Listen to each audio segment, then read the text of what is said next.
मैं समझता हूं कि इससे बड़ा संविधान के साथ खिलवाड़ कुछ और नहीं हो सकता है। भारत के अंदर RTE act, right of children to free and compulsory education act 2010 में लागू हुआ। उसके बाद 2012 में इसमें अमेंडमेंट किया गया और ये कहा गया कि इससे मदरसे और वैदिक पाठशालाओं को इससे बाहर कर दिया गया है, उनका एक्सेप्शन है।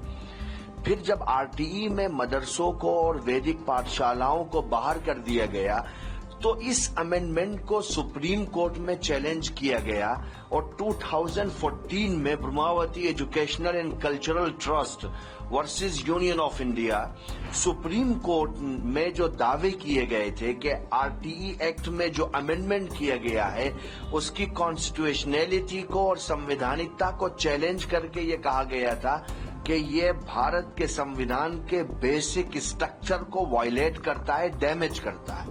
लेकिन सुप्रीम कोर्ट की 5 जजों की बेंच ने आखिर में ये फैसला दिया कि आरटीई से मदरसों को और वैदिक पाठशालाओं को निकालना ये भारत के संविधान के बेसिक स्ट्रक्चर को वायलेट नहीं करता है और सुप्रीम कोर्ट ने ये कहते हुए उस एप्लीकेशन को डिसमिस कर दिया कि हम मदारिस को और गुरुकुल को आरटीई में नहीं शामिल कर सकते हैं, आप उसके लिए हमें बाध्य नहीं कर सकते हैं।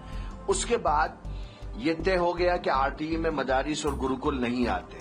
उसके बाद एनसीपीसीआर वाले बीच में आए, उन्होंने मदारिस को नोटिस देने शुरू किए कि साहब आप मॉडर्न एजुकेशन के खिलाफ हैं, आप आधुनिक शिक्षा के खिलाफ हैं।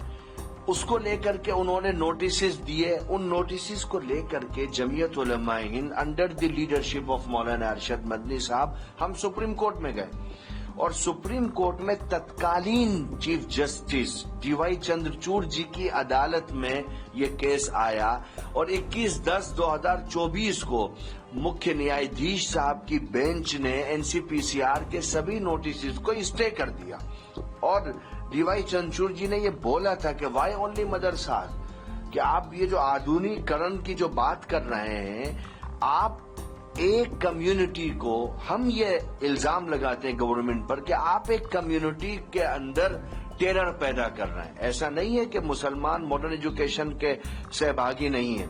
उसके बाद इस एनसीपीसीआर के जजमेंट के बाद 20/12/2024 को उत्तर प्रदेश सरकार ने एक डायरेक्शन जारी किया विशेष सचिव की तरफ से, जिसमें यह कहा गया कि चूंकि जमीयत उलमा ए हिंद और एनसीपीसीआर के बीच में मामला सुप्रीम कोर्ट में विचाराधीन है, इसलिए गैर मान्यता प्राप्त मदरसों के संबंध में जारी नोटिस पर तत्काल रोक लगा दी जाती है। मैंने ऊपर से पूरी श्रृंखला गिनाई। आरटीई बना, 12 में अमेंडमेंट हुआ, 14 में उसकी कॉन्स्टिट्यूशनैलिटी को जो चैलेंज किया गया था सुप्रीम कोर्ट ने कह दिया कि साहब आरटीई में मदरसे गुरुकुल नहीं आते हैं, 5 जजों की बेंच ने। उसके बाद 21/10/2024 को डीवाई चंद्रचूड़ जी की अदालत ने उसको स्टे कर दिया एनसीपीसीआर को। फिर 20/12/2024 को स्टेट गवर्नमेंट का नोटिफिकेशन है, एडवाइजरी है, डायरेक्शन है। उसके बाद भी अगर डिस्ट्रिक्ट मजिस्ट्रेट या अल्पसंख्यक कल्याण अधिकारी गैर मान्यता प्राप्त होने की बुनियाद पर मदरसों को बंद कर रहे हैं तो एक कंटेम्प्ट ऑफ कोर्ट नहीं है तो और क्या है? क्या सुप्रीम कोर्ट की अवमानना नहीं है? क्या राज्य सरकार के आदेश को पसे पुष्ट नहीं डाला जा रहा है?